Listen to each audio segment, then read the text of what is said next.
전남의 미래 비전인 블루 이코노미 관련 사업이 내년도 정부 예산안에 대거 반영됐습니다. 예산안 국회 심의를 앞두고 성과와 과제를 짚어봤습니다. 전남 지역 학교 현장에 친일 잔재가 광범위하게 남아있는 것으로 드러났습니다. 도교육청이 전수조사를 통해 친일 잔재 청산과 활용을 위한 구체적인 방안 마련에 들어갔습니다. 예년보다 이른 추석으로 핵과일 출하에 비상이 걸리면서 대목을 맞은 과수 농가의 걱정이 커지고 있습니다.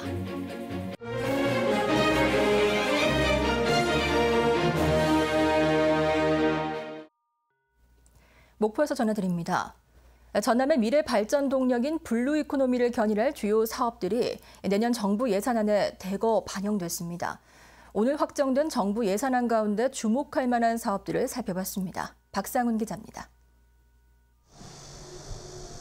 목포 임성리와 보성을 잇는 철도공사 현장. 일반 철도로 건설 중인 이 구간을 전철화로 변경하면 목포에서 순천까지 소요 시간을 1시간 25분에서 50분대로 단축할 수 있습니다. KDI 한국개발연구원은 이 사업의 적정성 여부를 검토하고 있습니다. 이런 가운데 정부가 임성리와 보성을 잇는 남해안 철도 건설을 위해 내년 예산 4천억 원을 반영했습니다. 전라남도가 건의한 2,613억 원을 훨씬 웃도는 규모입니다. 정부가 사업계획 적정성 검토에 통과 가능성을 높게 보고 사업비를 대폭 늘린 겁니다. 남해안 철도 건설은 블루 이코노미의 중심인 남해안 신성장 관광벨트 구축을 위한 핵심 사업으로 꼽힙니다. 이 밖에 초대형 풍력 실증 기반 구축과 이모빌리티 규제 자유 특구 지정 등 블루 이코노미와 관련된 신규 사업이 줄줄이 내년 예산에 반영됐습니다. 9년 동안 답보 상태였던 광양항 낙포보드 리뉴얼 사업과 20년 된 노후 병원선의 대체 선박 설계비도 포함됐습니다. 이 같은 현안 사업을 포함한 전남의 내년 예산안 규모는 6조 7천억 원에 달합니다. 추가 증액이 필요한 사업에 대해서는 국회 심의 과정에서 최대한 반영될 수 있도록 국고 확보에 총력을 다해 실조원 달성을 목표로 하겠습니다. 한편 오시아노 관광단지 하수처리 사업비와 아열대 실증센터 사업비 등은 예산안에 반영되지 못해 아쉬움을 남겼고 무안공항 활주로 연장 사업비는 요구액보다 적게 반영돼 사업 추진에 차질이 우려되고 있습니다. KBS 뉴스 박상훈입니다. 광주 군공항 무안 이전 반대 범군민대책위원회는 오늘 성명을 내고 지난 20일 발표한 광주 군공항 이전 추진협의회의 성명에 대해 전남의 지자체들이 마치 반대만을 주장하고 있는 것처럼 말하며 무안군을 직접 거명하는 등 대상 지역을 비난하고 있다며 유감을 표시했습니다. 반대 대책위는 또 광주 군공항 이전 사업은 시도가 협력해 원활한 추진을 위한 제도 마련과 문제점 보완, 유치 기반 조성을 통한 새로운 협치 모델로 만들어야 한다고 강조했습니다. 전국보건의료노조 조선대병원 노조와 광주귀독병원 노조가 총파업에 돌입해 병원 외래 진료 등의 일부 차질을 빚고 있습니다. 조선대병원 지부와 광주귀독병원 지부는 병원 측과의 임금 및 단체 협상이 결렬돼 오늘 오전 7시를 기해 총파업에 돌입했다고 밝혔습니다. 이번 파업에는 응급실과 중환자실 등 특수부서의 필수 인력을 제외하고 조선대병원 800여 명, 귀독병원 250여 명이 참여했습니다. 양 병원의 노사는 인력 충원과 주야간 근무 환경 개선 등을 놓고 협상을 벌이고 있지만 이견을 좁히지 못하고 있습니다. 올해는 대한민국 임시정부가 수립된 지 100년이 되는 해죠. 이를 계기로 전라남도 교육청이 일선 학교의 친일 잔재 현황을 조사했는데요. 친일 인사를 기리는 기념비는 물론 이들이 작곡한 교가에 일본 전범기 모양을 한 교표까지 친일 잔재가 여전한 것으로 확인됐습니다. 그 실태를 먼저 손준수 기자가 보도합니다. 한평학다리 고등학교 초대교장 양봉화를 기리는 기념비입니다. 일제강점기 천안기념장을 받은 이력 등으로 친일인명사전에 등재된 인물이지만 이에 대한 설명은 어디에도 없습니다. 친일인사기념비는 여수, 비평초 등 모두 4곳에 남아 있습니다. 개교 100년이 지난 목포여자중학교 교정에 자리한 교훈비. 일제가 자국 희생자를 추모하기 위해 만든 전형적인 충홍탑의 형태입니다.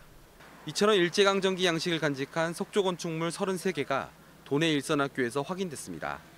또 목포 남초등학교 등 전남 7개 학교에서는 일본 전범기인 우길기 모양을 딴 교표를 쓰고 있고 김성태와 현재명 등 친일 행적이 드러난 음악가들은 물론 일본인이 작사 작곡한 교가를 그대로 사용하고 있는 학교도 18곳에 달하는 것으로 드러났습니다. 앞으로 100년을 내다보고 애들의 정서에 맞는 새 시대에 맞는 교과를 작곡을 해가지고 학교 문화를 좀 개선했으면 좋겠다 이런 말씀을 드립니다. 또 동맹휴학 등 일제강점기 사용된 학교생활 규정을 여전히 쓰는 학교도 33곳에 달했습니다. 그동안 학교 내에서 부지불식간에 사용되었던 용어, 관행, 그리고 문화 등 친일 잔재를 청산하고 연말쯤에 결과를 보고드리도록 하겠습니다. 이번 조사는 전남도 내 전체 학교를 대상으로 자료 수집과 현장 조사 등으로 진행됐으며 153개 학교에서 168개의 친일 잔재가 확인됐습니다. KBS 뉴스 손주수입니다. 앞서 보신 것처럼 전남 일선 학교 곳곳에는 친일 잔재가 버젓이 남아있지만 교육 현장에서는 이를 외면해왔습니다. 이번 조사의 의미와 앞으로의 과제를 짚어봤습니다. 이어서 최성현 기자입니다.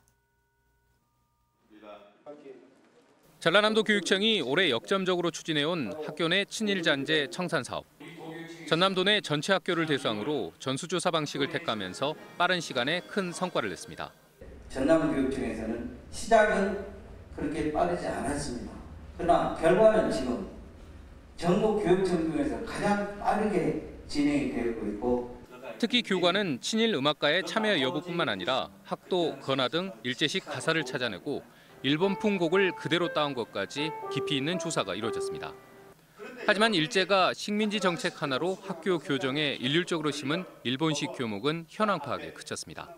교목과 관련된 친일 잔재의 문제는 보다 더 많은 연구와 논의가 필요하다고 판단하였습니다. 확인된 친일 잔재를 어떻게 처리하느냐도 과제입니다. 전라남도 교육청은 해당 학교가 의견 수렴을 통해 친일 잔재를 없앨지 유지할지를 결정하도록 한다는 방침입니다.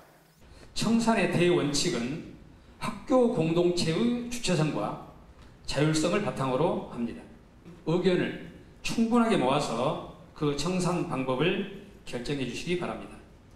하지만 학교장의 의지는 물론 구성원 반발 여부 등에 따라 결과는 크게 달라질 수 있는 만큼 이를 의무적으로 시행할 수 있는 제도적 뒷받침이 필요하다는 지적입니다. 한편 전남교육청은 친일 잔재가 확인된 153개 학교에 이번 보고에 의무 참석을 권고했지만 이 가운데 25개 학교는 불참했습니다. KBS 뉴스 최송현입니다. 목포시가 고화도의 옛 목포학원에 대해 시문화유산 지정을 추진했지만 거부당한 것으로 밝혀졌습니다. 목포시는 문화유산 지정을 위해 공생재단 측에 협조 요청을 했지만 재단 측에서 문화유산 지정을 할 수 없다는 뜻을 전해왔다고 밝혔습니다. 옛 목포학원의 부지였던 이 터는 현재 공생재단의 소유로 관리되고 있습니다.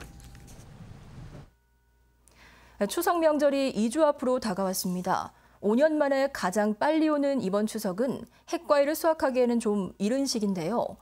출하 시기를 맞추지 못할까 농민들의 걱정이 이만저만이 아닙니다. 김호 기자가 취재했습니다.